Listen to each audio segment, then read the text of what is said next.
Mabuti naman nakarating ka pa. Kanina pa naghihintay ang kliyente mo sa'yo. Higit 1 oras na yan dito, ayaw naman magpagawa ng eyelashes sa iba. Gusto sa'yo lang. Ay nako, mabuti na lang wala pang supervisor, hindi niya nakita yan. Mamaya memo ka na naman. Pasensya na, traffic kasi. Anong oras na rin ako nagising? Galing pa kasi ako sa bahay ni Kent. Ay, ang sakit ng ulo ko. Anong oras na kasi ako natapos maglaban ng mga damit niya eh. Alam mo ba na pupunta yung loyal client mo? Ang sabi niya nakausap ka na niya kagabi. Ikaw pa nga raw ang nagbigay ng oras sa kanya eh.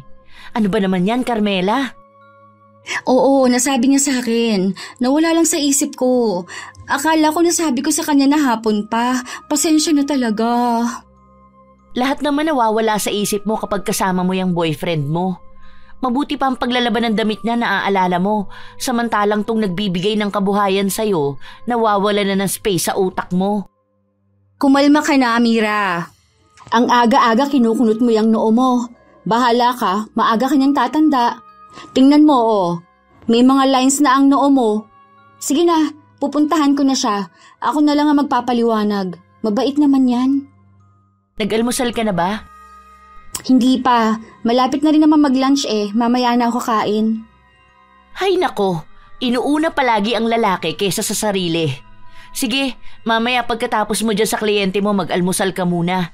Maglalagay ako ng sandwich dun sa pantry. Magtitimpla na rin ako ng kape. Kailan ka kaya matatauhan dyan sa pagiging tanga mo sa pagmamahal?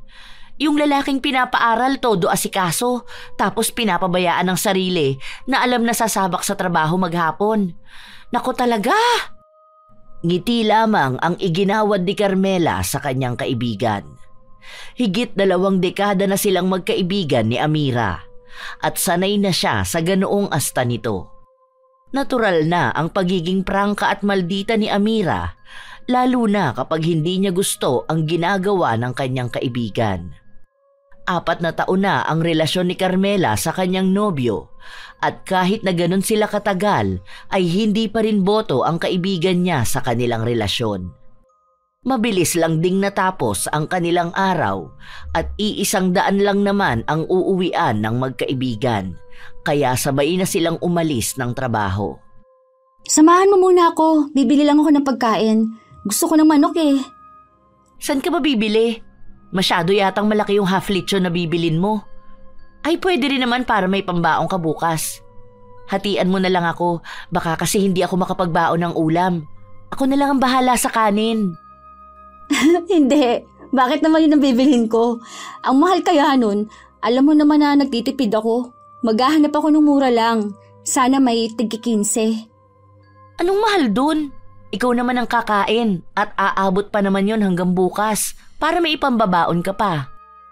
Ako, Carmela, tigilan mo sa pagtitipid mo sa sarili mo ha? Tapos todo bigay ka sa luho niyang boyfriend mo. Anong makakain mo sa tag-15? Baka ibigay sa'yo yung mantika na pinagprituhan na lang. Bakit ba hanggang ngayon hindi mo pa rin siya hinihiwalayan? Masyado na siyang magastos ngayon.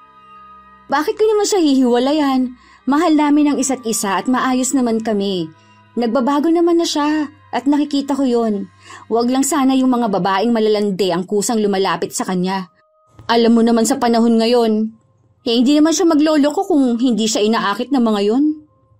Hindi pa kayo hiwalay kasi kailangan ka pa niya, no? Malaki pa ang babayaran niya sa graduation niya, di ba? Kaya nga todo kayod ka eh. Ang daming tip na naibibigay sa'yo pero kung magtipid ka sa sarili mo, grabe. Kulang na lang mag-ulam ka na ng asin araw-araw para lang wag makagastos. Sugar mommy ang labas, no? Wag mong idamay ang panahon ngayon sa nangyayaring panloloko ng nobyo mo. Talagang malandi siya, yun na yun. Kasi kung talagang tapat siya, kahit pa maghubad ang babae sa harapan niya, hindi siya manloloko.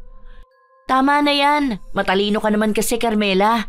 Huwag ka na maghanap ng ibang salita na magja-justify sa pagiging tarantado ni Kent. Ikaw, panay ka ganyan sa akin. Hindi mo lang kasi alam ang nangyayari sa relationship namin. Malamang magtitipid ako dahil itong ginagawa ko para sa future naming dalawa.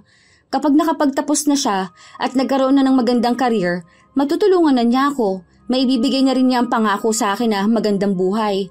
May tiwala ako sa boyfriend ko at yun ang mahalaga.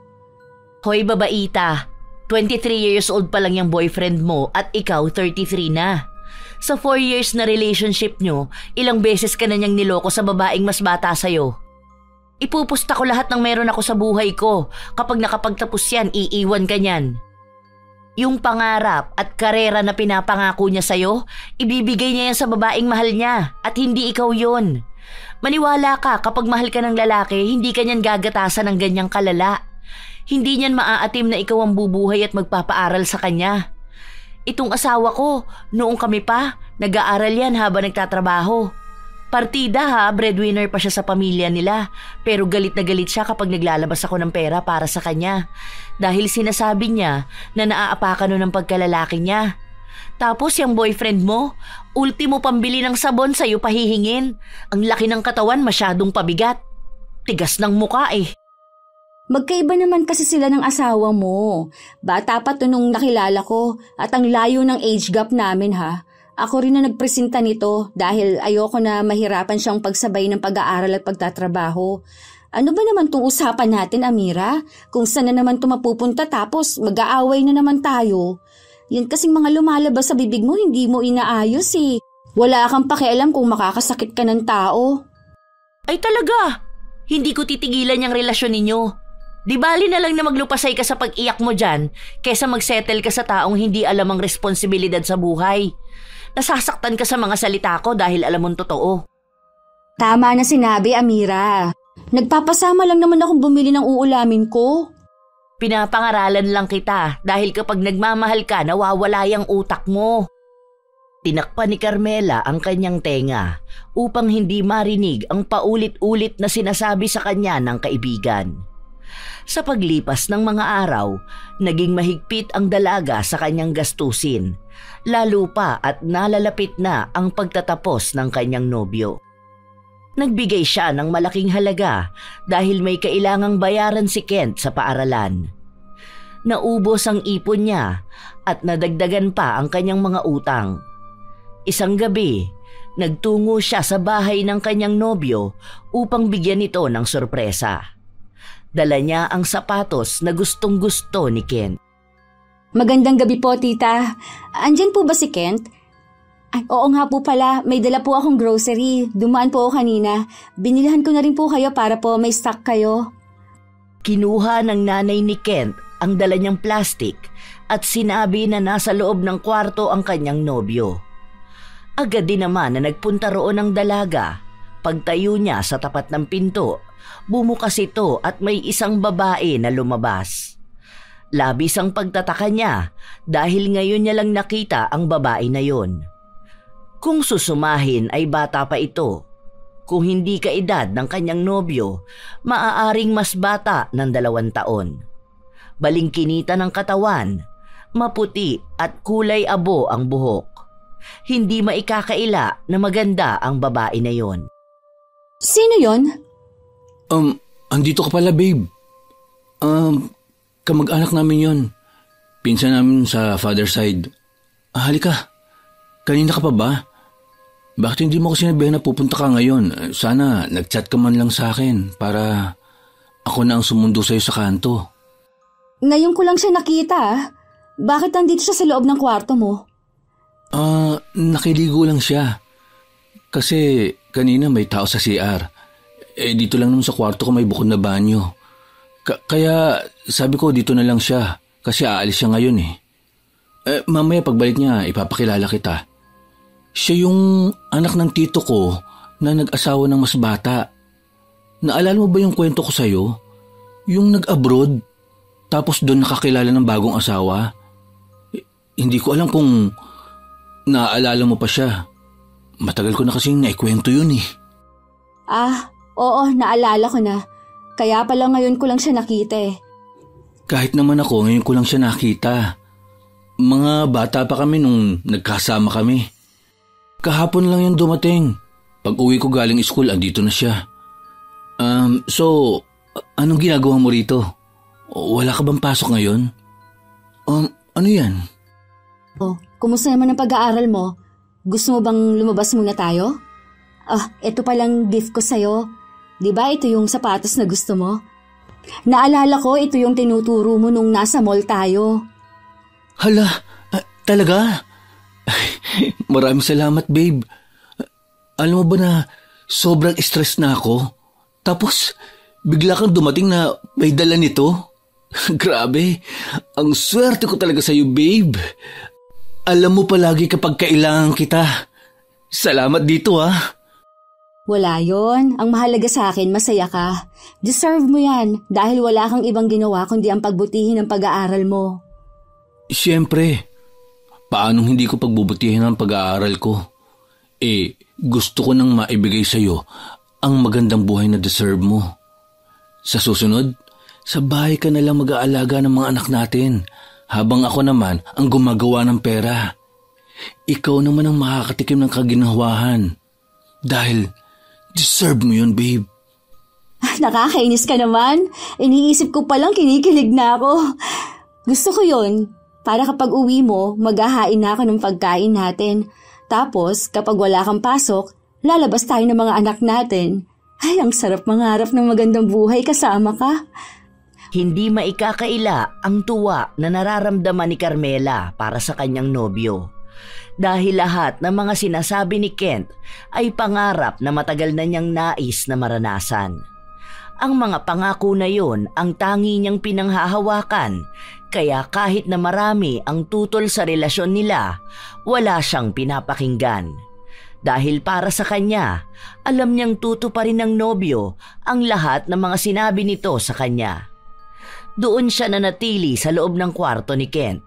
Sinubukan niyang lambingin ng nobyo, ngunit halata ang pagtanggi ng lalaki. Hindi man madiretso ni Carmela, ngunit nakakaramdam siya ng tampo. Uuwi na ako, babe. Ingat ka, ha. Chat mo na lang ako pag nakauwi ka na. Hatid na lang kita hanggang sa sakayan ng jeep. Lakad na lang tayo. Hindi mo ba ako patutulugin dito sa inyo? May dala naman akong damit. Saka may mga gamit naman ako rito. Ikaw ang bahala. Kasi baka malit ka bukas sa work mo, di ba? Alam mo naman ang kaibigan mong matabil ang dila. Mamaya, sa akin na naman isisino ang pagiging late mo. Sa bagay, tama ka nga. Kahit nasabihin niyo ni Carmela, naghihintay pa rin siyang pigilan siya ni Kent na umuwi at ayain na doon na lang sa bahay nila matulog. Ngunit hindi niya ito narinig kahit pa hanggang sa makasakay siya sa jeep. Masama ang loob niya habang pauwi dahil inaakala niya na gusto rin siyang makasama ng nobyo ng mas matagal. Kinabukasan, maagang nakapasok sa trabaho ang dalaga. Saktong pagdating niya ay pumasok na rin ang kanyang kaibigan. Nagulat pa ito noong una at tila hindi makapaniwala sa kanyang nakikita. Oh, wow! Himala, hindi ka yata late ngayon. Mabuti naman maaga kang pinaalis ng boyfriend mo. Maaga ka ba nagbiyahe papasok? Hindi naman ako natulog sa kanila. Ang OA mo naman mag-react. Para naman palagi akong late. May araw lang talaga na hindi ko maiwasan yun. Hindi lang naman ako ang nalilate eh. Totoo ba itong nakikita ko? Totoo ba yan, hindi ka natulog sa kanila? Bakit naman? War ba kayo? Salamat naman, baka matauhan ka na niyan. Parang ang gusto kong good news na marinig ngayon, hiwalay na kayo. Ano na? Magpapaluto na ba ako ng pansit para sa celebration? Hindi, may bisita kasi ata sila. Saka, hindi na rin ako nagpumilit. Dinalhan ko lang sila ng grocery. Hindi kami maghihiwalay. Itabi mo yung pansit para sa graduation niya. Ibang klase talaga ang pagyakap mo sa pagiging sugar mommy mo, no? Pati pamilya niya gusto mo nang buhayin. Aber, sino namang bisita nila? Kamag-anak raw nila eh. Babae, ngayon ko lang nakita. Hindi ko alam kung ano tong nararamdaman ko pero medyo nagdududa ako. Ayan na yun. Ayan na nga ba sinasabi ko sa'yo, Carmela? Simula pa noon, ganyan na siya. Hindi na magbabago yung boyfriend mo. Malala na yan. Manloloko na yan noon pa man. Mananatili yung manloloko. Sus! Ngayon, kamag-anak naman pakilala niya sa babae niya? Ano ba yung last na babae niya? Ang sabi niya tomboy, pero nagulat ka na lang nakikipaghalikan siya at ilang buwan na silang nagkikita. Nako, sinasabi ko sa'yo, Carmela, tigilan mo na yan. Maawa ka naman sa sarili mo. Paano ka makakakilala ng lalaking para sa'yo kung stay ka ng stay sa ganyang relasyon? Wala na ka na itutulong sa'yo, lalo ka pang sinisira. Ano pa bang gusto mo mangyari bago mo makita yan ng malinaw? Ang dami mo namang sinabi. Hindi pa nga napapatunayan eh. Malay mo naman pinsan niya nga talaga, di ba? Tapos masyado lang akong nag-iisip ng kung ano-anong bagay. May tiwala naman ako sa kanya at alam kong hindi niya ako lolokohin. Andoon naman ang pamilya niya. Mabait ako sa kanya. Hindi naman siguro sila papayag na lokohin ako ng anak nila. Sige, maglaro ka ng tanga-tangahan ha. Alam mo premyo niyan? Luha. Ikaw na lang ang mag-gaslight sa sarili mo. Mapapagod ka rin naman yan. Huwag mong asahan ng pamilya niya na kumampi sa'yo. Mabait sila sa'yo dahil ikaw na ang bumubuhay sa kanila. Kamag-anak sila ni Kent. Malamang lahat gagawin nila mapagtakpan lang siya. Ang pamilya ng boyfriend mo ay hindi mo pamilya. Pinapalala mo lang ang sitwasyon eh. Sa halip na kumalma ako, lalo mo akong pinag-overthink. Hindi ka naman nakakatulong, lalo na yung mga sinasabi mo. Ay talagang mag-overthink ka. Tandaan mo, trust your instinct. Hindi mo yan mararamdaman kung wala lang yan. Ilang beses ka na bang natulungan yan mahuli ang boyfriend mo? Hindi ba last na pagdududa mo sa kanya nagkatotoo? Ang ibig sabihin, may tinatago sa'yo yung bata mo. Ayusin mo yung trabaho mo, Carmela. Ilang beses ka na nagkamali ngayong araw. Ilan na yung nagreklamo sa'yo? Naku po, baka magkaroon ka ng penalty, mabawasan pa yung sasahurin mo. Nasistress na ako sa ginagawa mo. Malaki nagiging epekto nito sa'yo. Pasensya na. Hindi lang talaga ako makapag-focus sa ginagawa ko eh. Ang dami kasing tumatakbo sa utak ko ngayon. Bakit? Iniisip mo na naman yung boyfriend mo at pinsan niya kuno? Ang laki na ng epekto ng lalaki na yan sa buhay mo, Carmela. Hindi na uso ang martir sa panahon ngayon. Tama na yan. Napaaral mo na siya eh. Kayang-kaya na niya ng sarili niya. Hindi naman kasi tungkol dyan. Basta, may iba pa.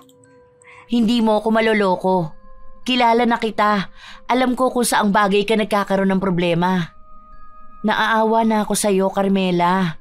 Please naman, maawa ka naman din sa sarili mo. Lahat na ng klase ng dahilan nasabi na sa'yo ng boyfriend mo. Kahit sinong nakakakilala sa inyo, alam ang ginagawa niya. Samantalang ikaw, kahit na ilang beses ka ng pagsabihan, ang tigas pa rin ng ulo mo. Isinawalang bahala ni Carmela ang payo sa kanya ng kaibigan. Kahit naramdam niya sa kanyang sarili na may mali. Sa paglipas ng mga araw, bibihira na lang silang magkita ng nobyo. Tuwing wala siyang pasok, pumupunta siya sa bahay ni Kent. Ngunit saglit lang sila kung magsama dahil maraming ginagawa ang binata. Ilang buwan na ang lumipas, ganun palagi ang nangyayari. Kung hindi niya pupuntahan ng nobyo, hindi ito magpapakita sa kanya. Mabigat ang kanyang dibdib, ngunit hindi niya ito masabi sa kanyang kaibigan. Dahil alam niyang galit lang din ang isasalubong sa kanya. Kaya lahat ng problema ay kanya lamang sinasarili. Pakiramdam niya ay punong-puno na siya at kahit anong oras ay sasabog na. Hindi naman maikakaila na nararamdaman yun ni Amira, kaya siya na lang ang gumagawa ng paraan upang makapagsabi sa kanya ang kaibigan. Hindi ka pa ba uuwi? Sabay na tayo. Tara na, kung gusto mo tambay ka na muna sa bahay. Salamat, pero hindi na. Pupuntahan ko pa si Kent sa school nila eh. Hanep, sa halip na ikaw ang sunduin, ikaw na ngayon ang nanunundo. Hindi naman niya alam na pupuntahan ko siya eh. Ikaw bahala. Sige, mauuna na ako. Basta umuwi ka na kaagad ha. Delikado sa labas ngayon. Mukhang wala pa namang pakialam yung sugar baby mo sa'yo. Kapag wala kang masakyan pa uwi at hindi ka na niya hinatid, tawagan mo ko para ako na maghahatid sa'yo pa uwi. Mahirap na. Ang dami pa namang krimen na nangyayari ngayon. Oo, salamat. Ingat ka. Nagsalungat ng landas ang magkaibigan. Pagkarating ni Carmela sa paaralan ng kanyang nobyo, agad niya rin naman itong natanaw at naglalakad palabas kasama ang mga kaibigan niya.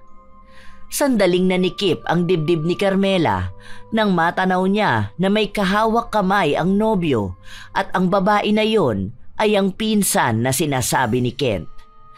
Kumuha muna siya ng lakas ng loob bago siya muling humakbang upang lapitan ng nobyo. Alam niya kasing hindi pa napapansin ni Kent na naroon siya. Babe! Anong ginagawa mo rito, babe? Bakit ka nagpunta rito? Pauwi na kami. Hindi ka nagsabi na dadaan ka rito. Agad na binitawan ng binata ang kamay ng babae. Ang mga kaibigan naman ni Kent ay nagbulungan. Hindi yun marinig ni Carmela pero ramdam niyang tungkol ito sa kanya. Alam ng mga kaibigan ng nobyo ang relasyon nila. Pero halatang ayaw sa kanya ng mga ito, lalo na sa edad na meron siya. Hindi man halata na 10 taon ang tanda niya sa nobyo dahil bata pa naman siya kung titingnan. Pero nararamdaman niya pa rin na malaking issue ito sa mga kaibigan ni Kent. Nagpakawala ng mabigat na paghinga si Carmela para lang pakalmahin ang kanyang sarili at hayaan na lang ang mahinang tawanan at bulungan ng mga kasama ng nobyo. Nakalimutan mo na bang mansari natin ngayon? Gusto sana kitang ayain na kumain sa labas kaso kasama mo pala ang pinsan mo. Akala ko kasi ikaw lang mag-isa eh. Hindi ko na rin nagawang tawagan ka kasi di ba minsan pinupuntahan naman na kita ng diretso rito. Nagtawanan ang mga kaibigan ni Kent, ngunit pasimple lamang yon. Ang babae naman ay napaiwas ng tingin. Hindi mawari kung siya rin ba ay natatawa o nakakaramdam ng hiya. Sinita pa ni Kent ang mga kaibigan niya upang tumigil sila sa ginagawa nila. Hindi mo naman siguro nakalimutan na mansari natin, no? Ano ka ba, babe? Malamang hindi ko naman makakalimutan yun. Bakit ka nagpunta pa rito? Hinintay mo na lang sana ako na magpunta sa bahay niyo. Paano yan? Nakalimutan ko sa bahay ang regalo ko sa'yo. Akala ko kasi makakadaan pa ako sa bahay, kaya hindi ko na dinala. Ayos lang. Pwede mo namang ibigay kapag pumunta ako sa inyo eh. Palagi naman akong pumupunta doon. Ano, saan tayo? Sasama ba ang pinsan mo sa atin? Doon na lang sa dati nating kinakainan. Parang gusto ko kasi ng Paris eh. Alam mo ba, kanina ko pa yan iniisip. Mabuti na lang makakasama kitang kumain doon. Sige. Aalis na muna kami ha. Alam mo naman ang sakayan pa uwi sa bahay, di ba? Chat mo na lang ako kung magkaroon ng problema. Sabay ka na sa kanila. Iisa lang naman ang dadaanan niyo eh. So, hindi sasama ang pinsan mo sa atin? Sure ka ba na kaya niyang makauwi? Baka maligaw yan. Araw natin to. Dapat tayong dalawa lang. At saka, andyan naman si Kenji. Madadaanan naman nila ang bahay. Ihatid na lang nila. Halika na, babe. Ngumiti lamang si Carmela habang nagpapaalam sa mga kaibigan ng kanyang nobyo. Bago sila tuluyang umalis at magpunta sa paresan na sinasabi ng kanyang nobyong si Kent. Doon pa rin ba sa bahay ninyo umuwi ang pinsan mo? Bakit nga pala dyan siya nag-aaral sa school nyo? Ang akala ko ba sa malayo siya nakatira? Bakit parang ang bilis naman yata ng paglipat niya? Matagal na ba niyang desisyon yan? Kalilipat niya lang dyan. Hindi ko nga alam na dyan niya rin gusto mag-aral. Bahala siya sa buhay niya. Basta kung saan siya komportable. Si Tito naman ang magbabayad ng tuition niya eh. Sige na babe, upo ka na. Para makabili na tayo ng kakainin natin. Graduating na rin ba siya? Pwede pa pala lumipat ka agad ano? Kahit na 1 buwan na lang graduation na? Alin ba rito ang gusto mo? Mag-overload ka ba? O ito na lang, yung bago nila? Parang masarap din tignan eh. Try kaya natin. Kahit na alin na lang dyan. Hindi mo sinagot yung tanong ko kung sa inyo pa rin ba siya nakatira o may nahanap na siyang paupahan na lilipatan niya. Iniiba ko na nga ang usapan, panay ka pabalik at tanong ng tanong. Ano bang gusto mo? Tungkol lang ba kay Jenny magiging date natin ngayon? Sana isinama natin siya para sa kanya ka na nagtanong, di ba? Kung gusto mo pala siya na ma-interview, hindi ko na sana siya pinauwi. Hindi ka na natahimik eh. Bakit ka nagagalit? Nagtatanong lang naman ako. May masama ba doon? Simpleng tanong lang naman to. Ang dali lang naman sanang masagot pero mas inuna mo pa yung galit mo. Bad trip, ayoko na. Mag-isa ka na lang kumain dito. Alam ko na kung saan to papunta. Huwag mong sabihin sa akin na nagsiselos ka pati sa pinsan ko. Ano ka ba naman, babe? Hindi na ba tayo matatapos sa selusan na to? Nakukulangan ka ba sa assurance na binibigay ko sa'yo? Hinaan mo naman ang boses mo. Nakakahiya, nakatingin sila sa atin, oh. Okay, fine. Hindi na ako magtatanong. Basta tumahimik ka na dyan.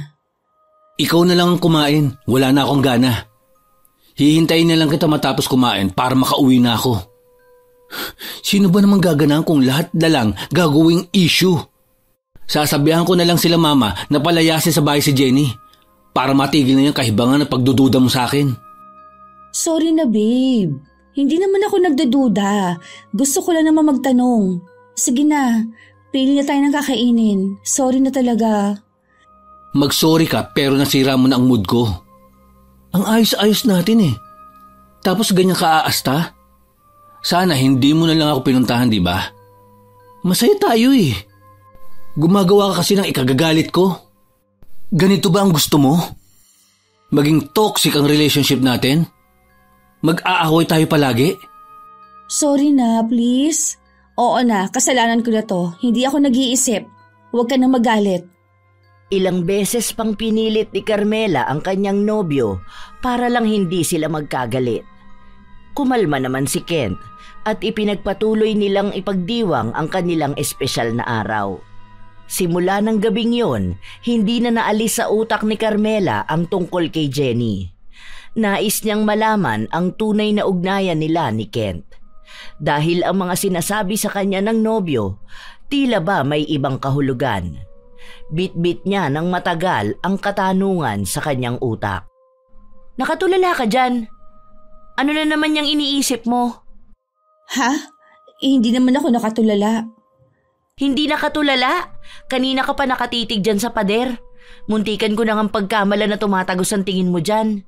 Ano bang problema mo? Kapag sinabi ko sa'yo, aawayin mo lang naman ako eh.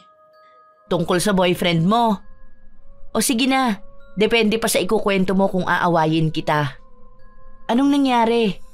Confirmed na ba na may babae siya? Hindi yon. Kasi nag-away kami ng maansari namin.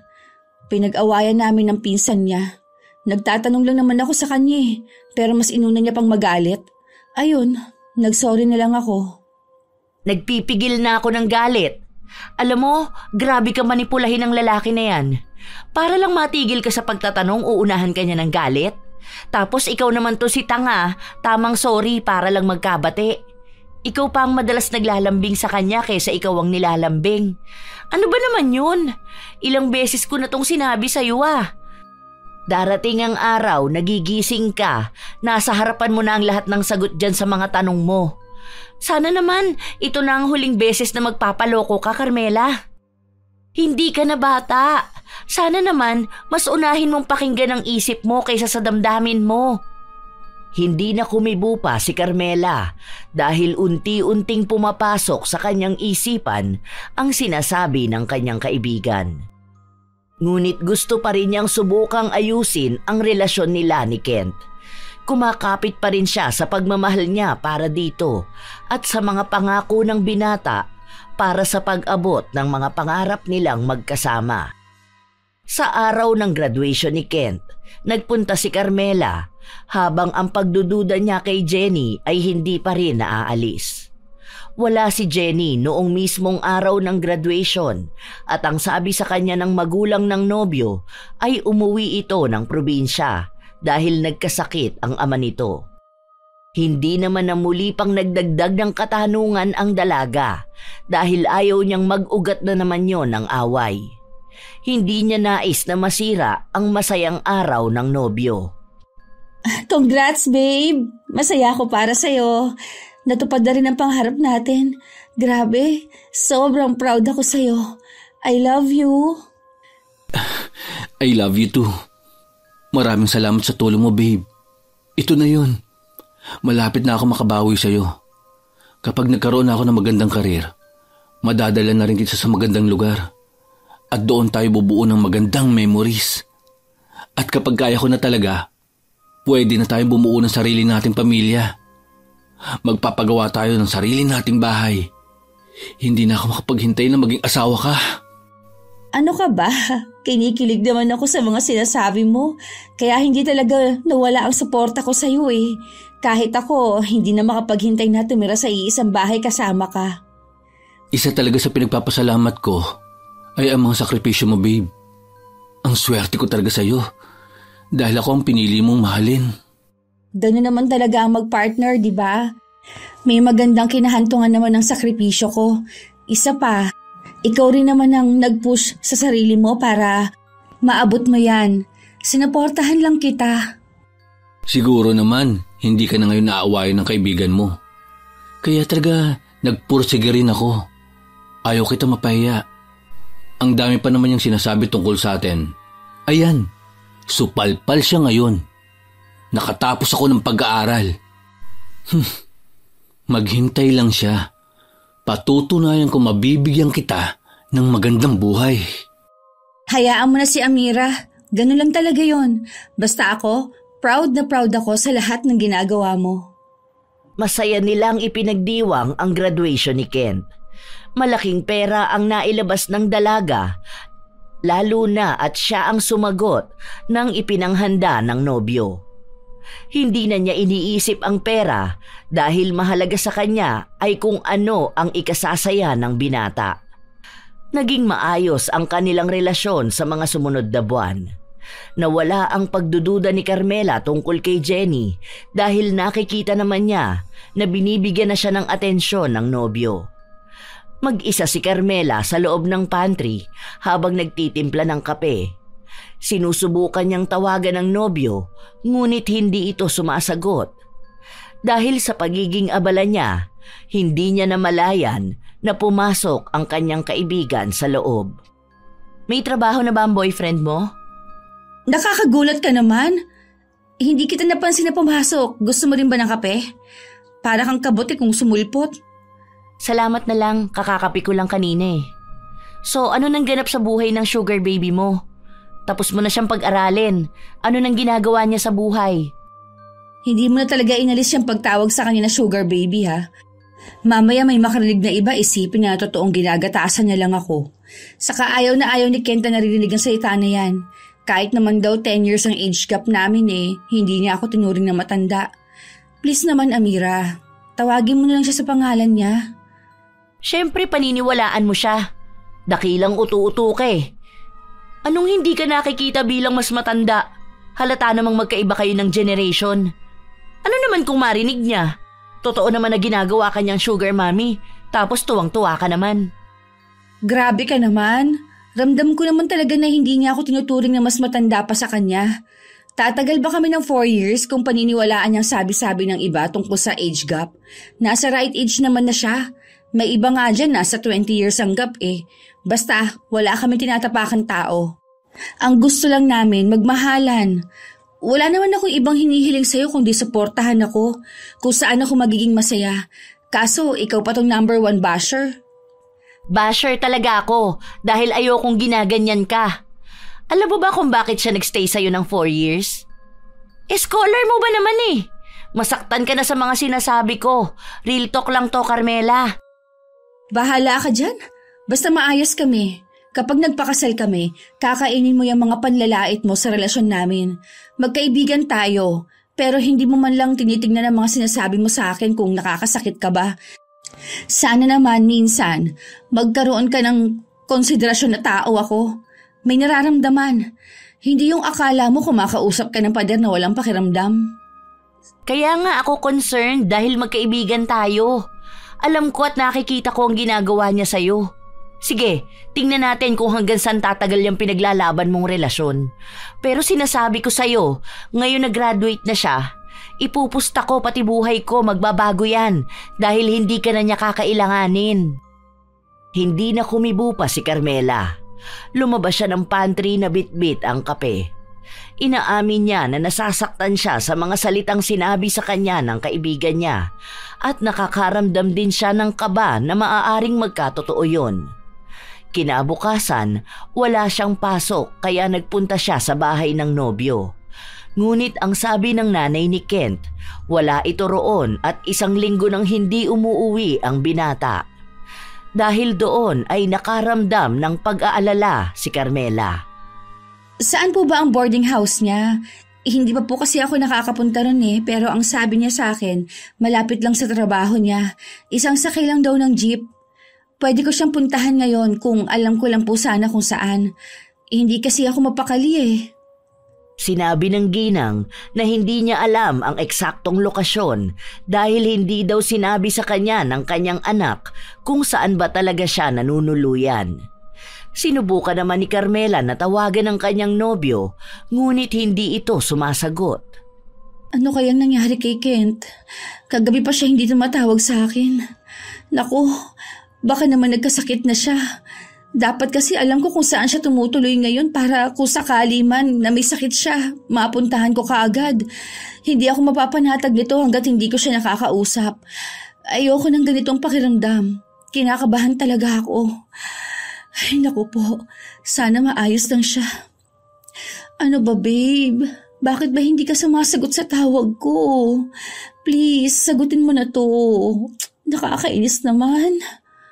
Paalis na sana ang dalaga sa bahay ng kanyang nobyo upang humanap ng paraan kung paano niya mahahanap ang tinutuluyang paupahan ni Kent.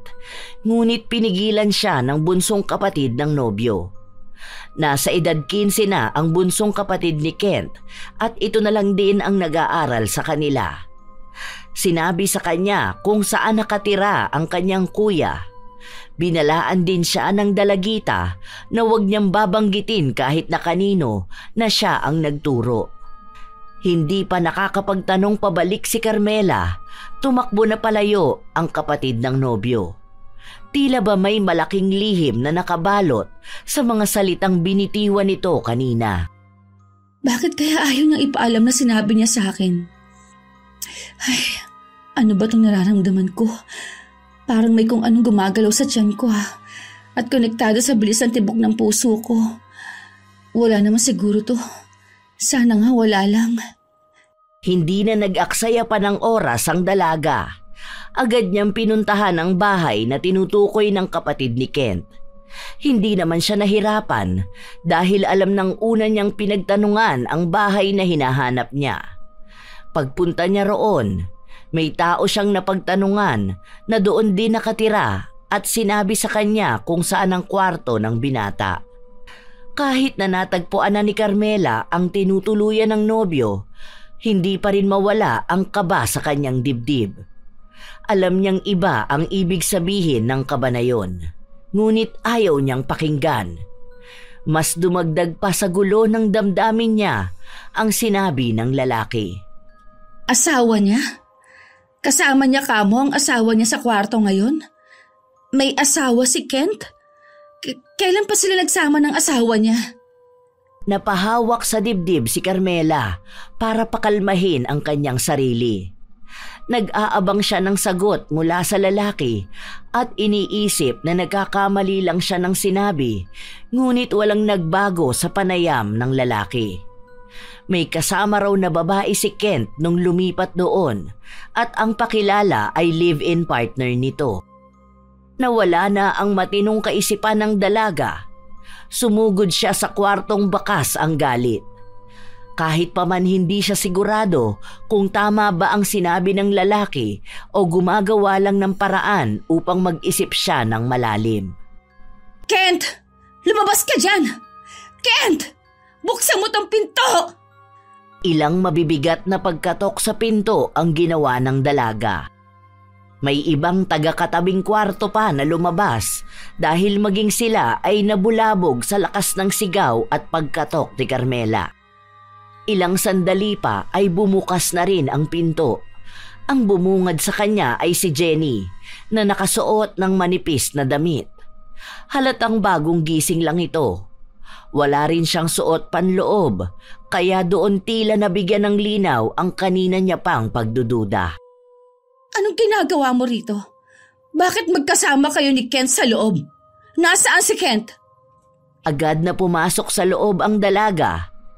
Doon niya lang nakita ang nobyo, nakalalabas lang sa banyo. Anong ginagawa mo rito? Nakakahiya naman ang daming tao sa labasan na istorbo mo. Sana tumawag ka man lang sa akin. At paano mo nalaman na nandito ako? Hindi na mahalaga kung kanino ko nalaman. Anong ibig sabihin nito, ha? Bakit kasama mong babae na to sa kwarto mo? Ayos, ha? Ang pinsan mo kasama mong natutulog sa iisang kama? Ano, Kent? Huwag ka na magkaila. Aminin mo na niloloko mo ko.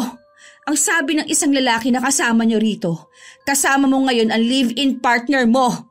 Manloloko ka? Hayop ka? Akala ko pa naman ako lang ang mahal mo. Alam mo na palang kasama ko siya eh. Bakit ka pa nagtatanong? Ang ibig sabihin, totoo? Ha?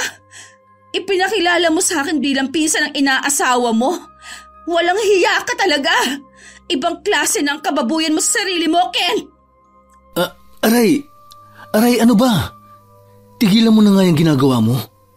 Huwag ka rito gumawa ng iskandalo. Mahiya ka naman sa sarili mo, Carmela. Pinagtitingin na nila tayo. Tigilan mo na to. Wow! Ako pa ngayon ang dapat na mahiya? Sino ba rito ang gumagawa ng kalokohan? Ha? Niloko mo ko. Kailan mo pa ito ginagawa, ha? At ikaw, malandi ka.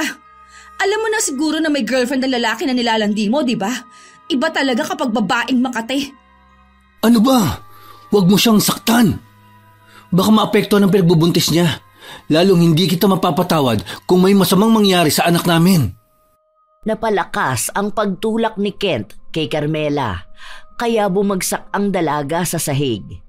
Naging kasing lamig ng semento ang kanyang damdamin at maging ang mga luha niya'y hindi na makawala.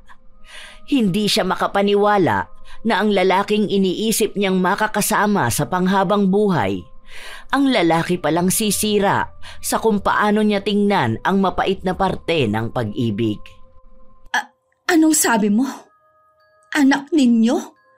Nabuntis mo ang kabit mo? Lubayan mo na kami, Carmela. Buntis si Jenny at malapit na kami magpakasal. Kaya utang na loob, palayain mo na ako. Ayoko na sa relasyon natin. Gusto ko nang bumuo ng sarili kong pamilya. Magpapakasal ka sa taong bago mo lang nakilala at itatapon ang 4 na taon natin? Nasaan ang pangako mo? Ang sabi mo, sa akin mo gustong igugol ang mga pangarap mo. Akala ko ba sa akin mo gustong magkaroon ng anak? Ha? Bakit, Kent? May naging pagkukulang ba ako? Wala akong ipinangako sa'yo. Hindi ikaw ang babaeng gusto kong makasama ng panghabang buhay. Dahil gusto kong magkaroon ng maayos at normal na pamilya. Hindi ba tayo magkakaroon ng normal na pamilya? Ano bang tingin mo sa akin, ha? Ginamit mo lang ba talaga ako para makapag-aral ka? Minahal mo ba ako o ang perang na ibibigay ko? Ngayon mo pinapatunayan na totoo nga ang sinabi ni Amira. Hindi kaagad kumibo ang binata, habang si Carmela naman ay marahan na tumatayo mag-isa. Hindi na umalis ang mga tao sa tapat ng pinto, habang lahat sila ay nakikinig sa nagiging usapan ng dalawa. Bakit hindi mo masagot, ha? Oo, ginamit ko ang pera mo para makapagtapos ako ng pag-aaral. Minahal kita nung una, pero hindi ko alam kung kailan yun nawala. Ang alam ko lang, hindi ikaw ang makapagbibigay ng anak na gusto ko. Dahil masyado kang matanda para sa akin. Pasensya ka na, Carmela. Pero ayoko na sa'yo. Tapos na akong gamitin ka. Ngayon, gusto ko nang magbago. Gusto ko nang simulang iparana sa magiging asawa ko ang masayang buhay kasamang magiging anak namin. Ganon lang yun? Matapos ka magpakahirap para mapaaral ka, sa ibang babae mo ibibigay ang magandang buhay? Alam mo ba kung ilang beses kitang pinaglaban sa mga tao nagsasabi na wala akong mapapala sa'yo? Tama nga sila. Wala kang utang na loob. Nagbulag-bulagan ako sa mga signs. Yun pala, harap-harapan mo na akong niloloko. Hindi ko na ito matatanggap. Hindi ko kaya ang kahihiyan na bitbit ko. Dahil lang sa may girlfriend ako na matanda na. Una pa lang alam mong mas matanda ako sa'yo. Hindi ba? Ikaw pa ang nagsabi na wala kang pakialam dahil hindi sila ang magmamahal sa akin. Tapos ngayon bigla mo akong ikahihiya. Noong una akala ko ayos lang. Pero pinagtatawanan ako ng mga tao. Bata pa ako. Marami pang maaabot sa buhay. Kaya pasensya ka na. Ayoko nang madagdagan ng sakit, Carmela. Hindi kita mahal. Kaya please lang, hayaan mo na kami ni Jenny na bumuo ng sarili naming pamilya. Hindi makapaniwala si Carmela sa mga salitang binitawan ni Kent. Naging mas malinaw sa kanya ang lahat. Kaya pala hindi siya hinahawakan ng kamay kapag nasa labas sila dahil kinakahiya niya ang nobya. Sa tuwing tinatanong kung ilang taon na si Carmela, hindi ito sinasagot ni Kent. Ngayon lang tila ba bumalik lahat sa utak ng dalaga. Hindi na niya nagawa pang magsalita dahil kusaan na siyang pinagtabuyan ng lalaking akala niya ay mahal siya. Tuluyan na siyang pinabayaan nito at pinipili ang babaeng tunay niyang mahal. Hindi ko na alam anong gagawin ko. Paano ako magsisimula ulit kung lahat ng pangarap ko kasama siya? Hindi ko kayang mabuhay nang wala si Kent. Ang dami kong kahihiyang bibit-bitin.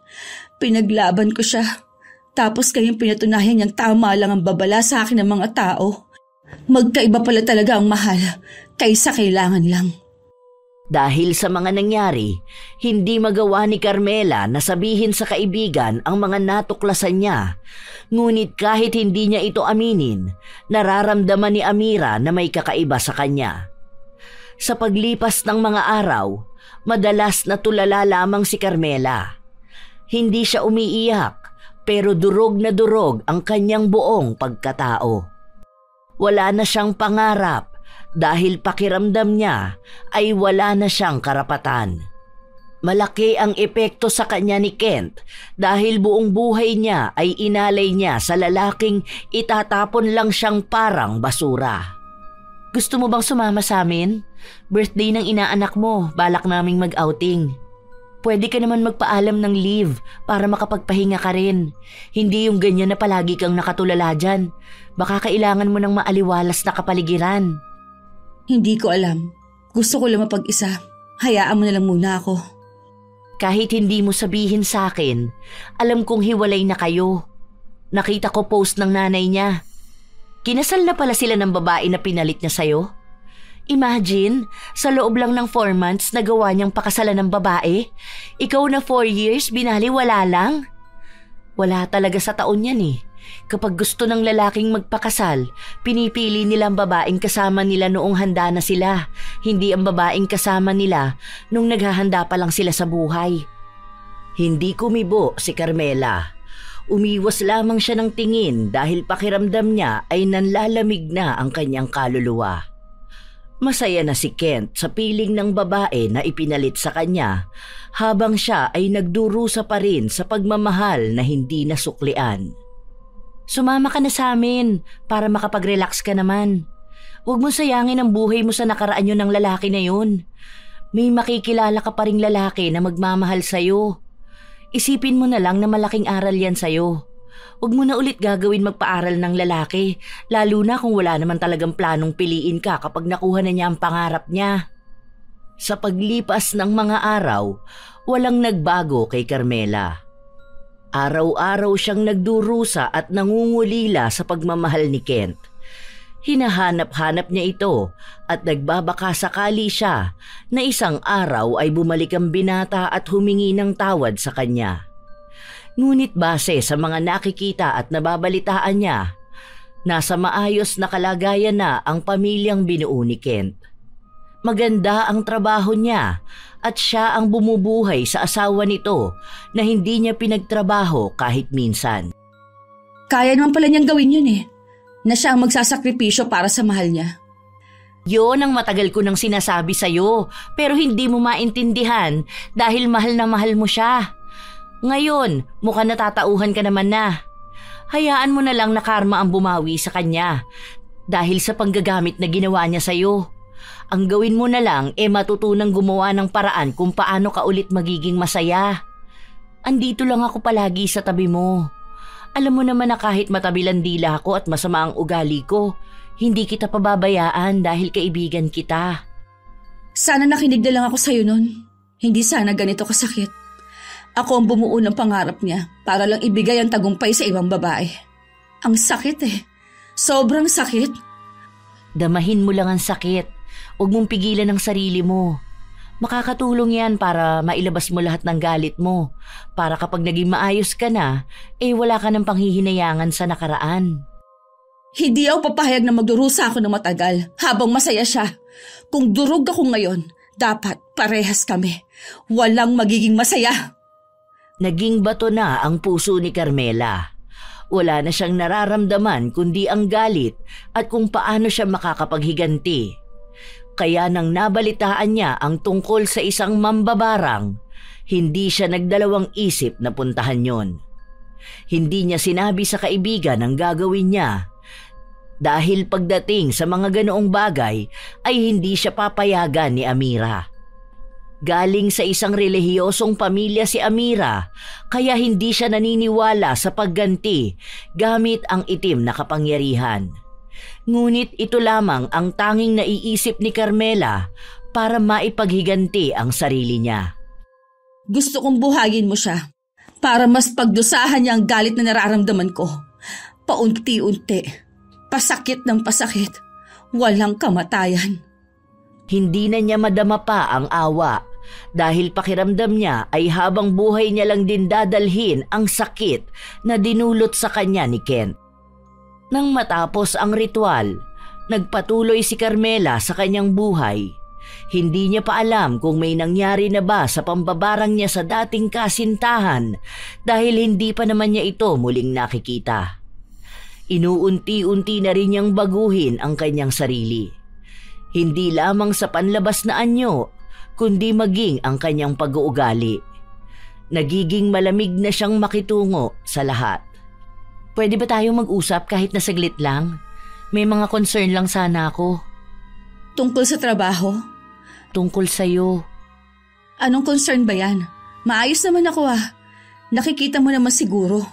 Isa pa, hindi ko na rin naman ginugulo si Kent, kaya wala na akong nakikitang ibang problema. Ang concern ko ay ang ugali mo ngayon. Ang laki ng pagbabago sa'yo. Napapadalas pang nagkakaroon ka ng kaaway dito sa salon. Tapos nabalitaan ko nung rest day ko, nakipagtalo ka sa client. Bakit? Naiintindihan ko naman na may pinagdaraanan ka at hanggang ngayon dinaramdam mo pa rin ang nangyari sa inyo ni Kent. Wala lang ako sa mood. Huwag mo na ulit babanggitin ang pangalan ng lalaki na yon. Gusto ko na mag-move on. Huwag ka nang banggit pa sa kanya. Agad na ring umalis si Carmela matapos niya itong sabihin. Kinaumagahan, pagpasok niya ay naabutan niya ang kaibigan na tila ba gulat na gulat sa nakikita niya sa kanyang cellphone. Ano yung tinitingnan mo? Ito shared post ng kapatid ng ex mo. Nakita mo na ba to? Wala na akong connection ni isa sa kanila. Block na silang lahat sa akin. Ano ba yan? Tungkol ba sa animal na yon? Diyos ko, nakakaloka. Humihingi kasi sila ng tulong sa Facebook friends nila. Dinala raw nila si Ken sa ospital dahil sumusuka raw siya ng kulay green. Tapos kapag gabi, sumusuka naman siya ng mga buhay na insekto. Basahin mo. Inabot ni Amira ang cellphone sa kanyang kaibigan. Walang reaksyon si Carmela habang binabasa ang nakasulat. Nakita niya rin ang mukha ng dati niyang kasintahan. Mukha itong kawawa, ngunit wala siyang maramdaman maliban sa saya na unti-unti na ring umiepekto ang barang na pinagawa niya. Deserve naman niya yan. Baka yan ang karma niya. Bakit ba sila manghihingi ng tulong sa ibang tao? Ang akala ko ba sabi niya kaya niya ng sarili niya? Gets ko naman na galit ka, kasi kahit ako galit din sa kanya eh. Ang pinagtataka ko ay ang karamdaman niya. Kasi mayroong mga comment dito na baka daw binabarang na siya. Nag-aalala lang ako na baka mamaya totoo nga, tapos ikaw ang sisihin nila. Bakit naman ako ang sisisihin nila? Hanggang ngayon ba hindi nila ako lulubayan? Dahil maaaring ikaw ang may malalim na dahilan para ipabarang siya. Hindi mo naman yun ginawa, di ba? Alam ko naman na hindi mo yun gagawin. Tumingin lang si Carmela. Hindi siya nagbigay ng tugon sa kanyang kaibigan. Dahil doon ay nakatunog si Amira na maaaring tunay nga ang hinala niya. Sa paglipas ng mga araw, nakakatanggap ng iba't ibang mensahe si Carmela mula sa pamilya ng dating kasintahan. Nagtatanong kung maaari ba siyang makausap, ngunit tinatanggihan niya ito at sinasabi na wag na siyang guguluhin pa. Isang gabi, nagpasya si Amira na manatili sa bahay ng kanyang kaibigan dahil wala silang pasok kinabukasan. Nais niyang makausap ito ng masinsinan. Nakapagluto na ako. Mas masarap kumain dito sa labas, no? Ang hangin eh. Dito na lang kaya tayo maghain ng hapunan. Hindi ako nagugutom. Anong hindi ka nagugutom? Kailangan mong kumain. Nangangayayat ka na, oh. Mas maganda pa nga ang katawan mo noon. Pwede bang iwan mo muna ako? Gusto ko talaga mapag-isa. Hindi umalis si Amira. Nanatili lang siyang nakaupo sa tabi ng kaibigan niya, humahanap ng tamang pagkakataon para buksan ang usapan na kanina pa niya nais simulan. Kilala kita. Alam kong may gusto kang malaman sa akin. Ikaw bang gumawa nun kay Kent? Ang huli kong balita, nasa bahay na lang siya at nangangayayat na. Hindi na siya makapagtrabaho. Hindi na rin magamot ang anumang karamdaman niya. Dahil simula raw nang dalhin nila sa doktor, lumala lang ang sakit niya. Kung sabihin kong oo, may magagawa ka ba? So, pinabarang mo talaga siya? Gusto mo siya magdusa ng pangmatagalan? Oo, gusto kong panghabang buhay niyang pagdusahan ng panluloko at panggagamit niya sa akin. Oh, anong gagawin mo ngayong nalaman mo? Hindi kumibo ang kaibigan. Nakatingin lang ito sa kanya. Hindi mawari kung ano ang iniisip. Hindi na ito pinansin pa ni Carmela. Sa paglipas ng mga araw, nanatiling tahimik si Amira sa mga nalaman niya at ang mga balita tungkol kay Kent ay kusa lang ding dumarating kay Carmela.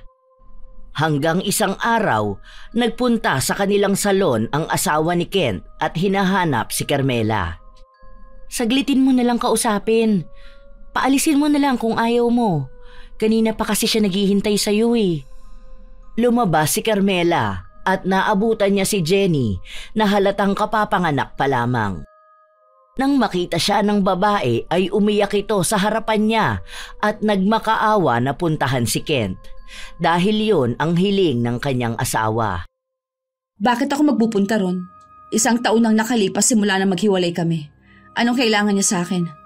Gusto niya ba na tulungan ko na naman siya? Hindi na ba siya nagsawa na lokohin at hanapin lang ako kapag kailangan niya? Sinabi ni Jenny na hiling yun ni Kent bago siya mawala sa mundo. Dahil pakiramdam daw ni Kent ay hindi natatagal ang kanyang buhay. Ngunit sinabi ni Carmela na hindi mangyayari yun. Kahit na anong nararamdaman ngayon ni Kent, ay bibit-bitin pa niya ng matagalan. Hindi maunawaan ni Jenny ang ibig niyang sabihin. Hindi na rin naman pinaliwanag ni Carmela. Pinaalis na lang niya ang babae. Kahit na anong pagmamakaawa nito, hindi niya pinakinggan. Hanggang sa lumipas pa ang ilang araw, palagi siyang binabalikan ni Jenny para makausap. Ngunit palagi siyang tumatanggi. Hanggang isang araw, nagkaroon ulit sila ng pagkakataon na makapag-usap ni Amira. Hindi na talaga magbabago ang isip mo? Hindi mo gustong makita pa si Kent? Paano kung yun na ang huling beses na makikita mo siya? Ayaw mo din naman sa kanya para sa akin, di ba? So, ano pang saysay na magkita kami? Ando na tayo sa point na ayaw ko sa kanya para sa'yo, pero hindi naman naaabot sa babarangin mo siya. Alam mo ba na grabe na ang nangyayari sa kanya ngayon? Nakikita ko ang post ni Jenny kung kani-kanino na sila humihingi ng tulong dahil kahit daw ang albularyo, hindi na magamot ang asawa niya. Tama lang sa kanilang maghirap. Noon bang akong tinatarantado nila, nakaramdam ba sila ng awa? Hindi naman, di ba? Kaya bakit ako makukonsensya sa ginawa ko? Kahit nga sorry, hindi ko narinig mula sa walang hiyang lalaki na yon. Sasamahan kita magpunta kahit na saglit lang. Baka kapag nakausap mo siya, makuha mo ang paglaya pati sa sarili mo. Alam mo ba, Carmela, na hindi lang siya ang pinahihirapan mo dyan sa ginagawa mo dahil malaki rin ang magiging epekto nito sa'yo at lalo na sa kaluluwa mo. Makinig ka naman sa akin. Magkaibigan tayo, hindi ko gustong mangyari sa'yo ang ganito kalalang bagay. Paano kung bumalik sa'yo ang mga ginagawa mo? Kung babalikan man ako ng karma, walang problema. Basta pare-pareho kaming nagdurusa. Dahil hindi ako papayag na ako lang ang nasasaktan habang sila masaya. Ilang beses pang kinumbinsi si Carmela ng kanyang kaibigan hanggang sa napapayag din siya. Nang matapos ang kanyang trabaho, naabutan nila si Jenny na naghihintay sa labas ng salon. Ayaw pa sanang kausapin ni Carmela ang babae, ngunit ang kaibigan na niya ang kusang gumawa ng paraan. Sasama na kami sa'yo pero hindi kami magtatagal. Hindi maikakaila ang tuwa na nararamdaman ni Jenny nang marinig niya ito. Habang nasa biyahe sila, kinukwento niya ang mga napagdaanan ng kanyang asawa. Kung paano ito manghina sa tuwing susuka siya ng kulay berdeng likido na susundan ng mga kakaibang insekto. Nagpunta na rin daw siya sa albularyo. Ilan na ang sumubok na gamutin ang lalaki, ngunit wala ni isa sa kanila ang nagtagumpay. Dahil sa kalagitnaan ng paggagamot, nagsusuka rin ng insekto ang mga albularyo. At sa takot nila na sa kanila mapunta ang sumpa, itinitigil na nila. At sa tuwing ititigil nila ang panggagamot, mas lumalala lang ang nangyayari kay Kent. Nang makarating na sila sa bahay, nakiusap si Kent na iwan muna silang dalawa ni Carmela.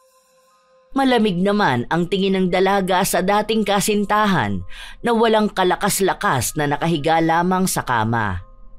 Hindi na makilala ang itsura nito dahil nakadikit na ang balat niya sa kanyang buto at ang masigla at bata nitong mukha ay tila ba naglaho ng ganun lang kabilis. Wala nang mas masaya pa sa akin ngayong nakikita pa rin kitang nagdurusa. Akala ko makakaramdam ako ng awa, pero mas lalo akong nakaramdam na hindi pa pala sapat ang nangyari sa'yo. Alam ko ang galit na nararamdaman mo sa akin dahil sa panggagamit na ginawa ko sa'yo. Pero gusto kong humingi ng tawad. Patawarin mo ako, Carmela. Para saan pa? Bakit ngayon ka pa hihingi ng tawad sa akin?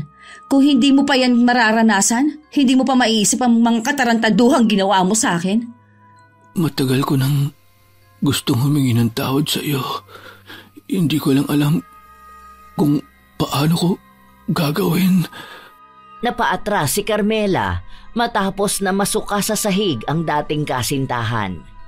Kitang-kita niya kung paano lumabas ang mga buhay na insekto sa bibig ni Kent. Gumapang pa ang maliliit na ipis sa kanyang paanan. Ngunit nanatili lang siyang nakatayo. Walang reaksyon, walang awa. Hindi ko alam kung hanggang kailan na lang ang buhay ko. Pero gusto kong bago ako mawala, nagawa kong humingi ng tawad sa iyo. Sana kahit minsan, hindi man ngayon, mapatawad mo ako. Totoong ang paghingi ko ng tawad dahil ayokong lisanin ang mundong ito na may mabigat akong kasalanan sa iyo. Dahil sa lahat ng taong nagawan ko ng kasalanan, sa iyo ang may pinakamasakit. Patawarin mo ko sa panggagamit ko sa iyo noon. Hindi kumibo ang dalaga. Tinalikuran niya lang si Kent. Matapos nun ay lumabas na siya. Pagbukas ng pinto ay agad na pumasok si Jenny upang asikasuhin ang asawa niya na walang humpay sa pagsuka. Hanggang sa makalabas sila ng bahay, nanatiling tahimik si Carmela. Ngunit ang utak niya ay paulit-ulit na nakikita ang kaawa-awang itsura ng dating nobyo. Nakapag-isip ka na ba? Itutuloy mo pa rin ang ginagawa mong pambabarang sa kanya? Oo, hindi ko yun babawian kahit na anong mangyari. Pagdusahan niyang pangmatagalan ang nangyari sa kanya. Sa paglipas ng mga araw, palagi siyang tinatanong ng kaibigan tungkol sa kanyang desisyon at pinapangaralan siya ng mga salita ng Diyos. Ngunit kahit na anong gawin ni Amira, tila yata sarado ang isip ng kaibigan. Hanggang isang araw, inaya si Carmela ng kanyang kaibigan na magsimba. Susunod na lang ako. May mga gagawin pa kasi ako. Hihintayin na lang kita para sumabay ka na lang sa sasakyan. Bakit pa push ka ng push sa akin na sumama sa simbahan? Hindi ba pwedeng hayaan mo na ako na kusa lang magpunta? Kung hihintayin kitang kusang magpunta, kailan pa? Alam kong ito ang kailangan mo ngayon. Maraming hinanakit ang puso mo. Kailangan mo ng kalinawan, Carmela. Ngayon mo pa yan sasabihin sa akin ha? Kung kailan nakagawa na ako ng mali. Ano ba sa tingin mo? Mawawala tong galit sa dibdib ko kapag isinama mo ako dyan? May mag-iiba ba? Maibabalik ba ang 4 na taong nasayang ko? Hindi mo naman kailangan balikan ng nakaraan para lang may mabago. Ang kailangan mo ay pagtanggap na natapos na yun para na rin makalaya ka. Huwag mong hayaan na tumagal pa lalo ang galit na yan kasi nilalamon ka na ng kadiliman, Carmela. Ikaw ang kusang lumapit sa kanya. Hindi lang si Kent ang nagdurusa dahil pati ang kaluluwa mo. Oo, hiniling ko rin na makarma yung walang yamong ex. Pero hindi sa paraan na ganito, na pati ikaw nadadamay na. Hayaan mo na lang muna ako. Buhay ko naman to eh. Hindi kita pwedeng basta lang hayaan, kaibigan mo ko. Sige na, kahit ngayon lang. Hindi na nakatanggi pa si Carmela. Sumama siya sa kaibigan niya na magpunta sa simbahan. Pagpasok niya sa loob, hindi niya mawari kung anong nararamdaman niya. Dahil sa oras na nakatapak siya sa loob, nagtaasa ng mga balahibo niya. Lalo na noong nagsimula na ang misa. Tungkol sa pagpapatawad at pagtanggap ng kasawian ang naging tema ng misa na yon. Lahat ng mga sinasabi ng pari ay tumatama sa puso ng dalaga. Sa tagal niyang hindi umiyak, hindi niya namalayan na may luha na palang tumutulo sa kanyang mga mata. Sa paglabas ng mga luha na yon, pakiramdam niya ay nahugasan na rin ang mga mata niya upang tingnan ang buhay mula sa magkaibang pananaw. Hindi niya mawari kung paanong nangyaring ang bigat na matagal na niyang bitbit ay dito lang mababawasan. Sige lang, isuko mo na lahat ng galit at sakit na nararamdaman mo.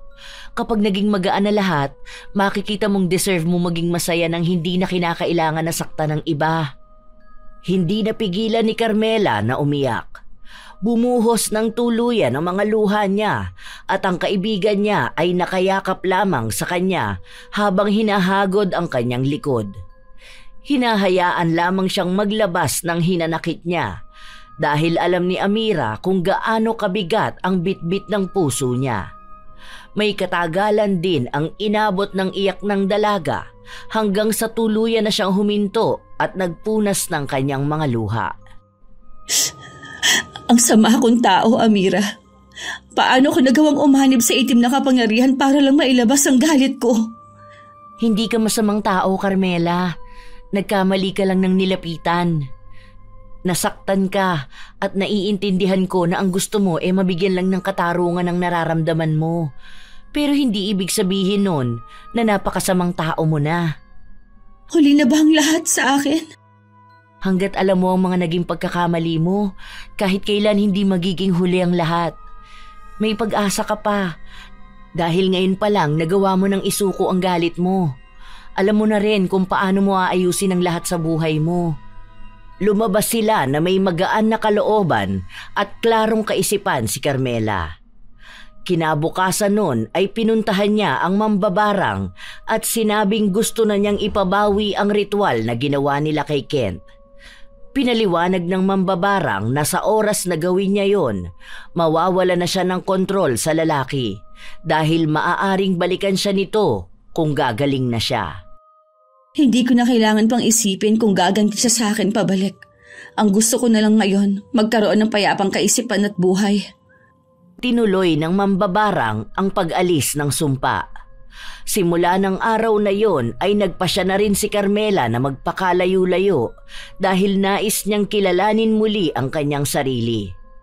Hindi na siya nakakuha pa ng balita tungkol sa dating kasintahan.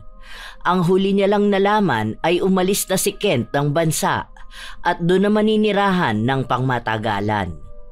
Makalipas ang 5 taon, nagkaroon ng bagong nobyo si Carmela.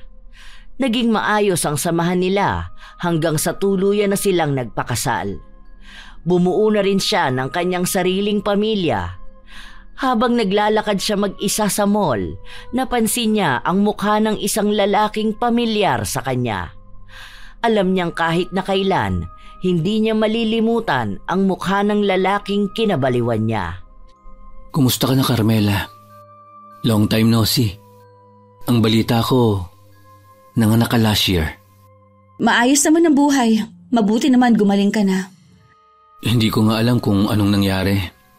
Pero alam kong may parte rin ang pagpapatawad mo sa akin. Maraming salamat pala. At sorry uli sa mga pagkakamaling nagawa ko sa'yo. Wala na yon. Napatawad na kita at pinalaya ko ng sarili ko sa sakit. Ang mahalaga na lang sa akin ngayon ay ang pamilya ko. Sana lang maging malaking aral na to sa ating buhay. Oo. Dahil sa nangyari sa akin, napagtanto kong may malupit pala talagang balik kapag gumawa ka ng masama sa kapwa mo. Tanging ngiti lamang ang ibinahagi ni Carmela bago siya tuluyang umalis. Napakagaan para sa pakiramdam na tuluyan na nga siyang nakalaya sa sakit na akala niya ay walang katapusan. Yun na rin ang huling beses na nagkasalubong ang landas nila ni Kent. Ang alam lamang ni Carmela, nagpatawad na siya at ang nais na lamang niyang pagtuunan ng pansin ay ang kinabukasan, hindi ang nakaraan niyang dinala niya sa kadiliman. Marami mang masamang karanasan sa kanyang nakaraan, alam niyang malaki rin ang naging tulong nito para sa pagbabago niya. Maaaring kung hindi siya nagpatawad noon, mahabang panahon niyang bibit-bitin ng galit at hindi niya mararamdaman na maging masaya katulad ng nangyayari sa kanya sa kasalukuyan. Dahil kung gaano sana kahaba ang pagdurusa na ipinataw niya kay Kent, ganun din ang pagdurusa ng galit na daladala niya. Malaking pasalamat niya sa kanyang kaibigan na tumulong sa kanya upang isuko ang lahat ng galit at pangamba sa Diyos na siyang humilom sa lalim ng sugat na meron siya noon at nagbukas ng bagong pag-asa para sa muli niyang pagmamahal sa buhay na meron siya ngayon. Shout out sa ilan sa mga masusugid na tagapakinig at taga-suporta ng mga istorya ni Lola Telang. Rosemary Santos, Mildred Ann Bawal, Roslyn Mangilin, Belen Malbas, Christina Pierre 7601, Vincent Florentino, Romulo Laman Jr., Alfreda Alano, at Kuya Gio 720. Ito ang inyong Lola Telang at maraming salamat po sa inyong lahat.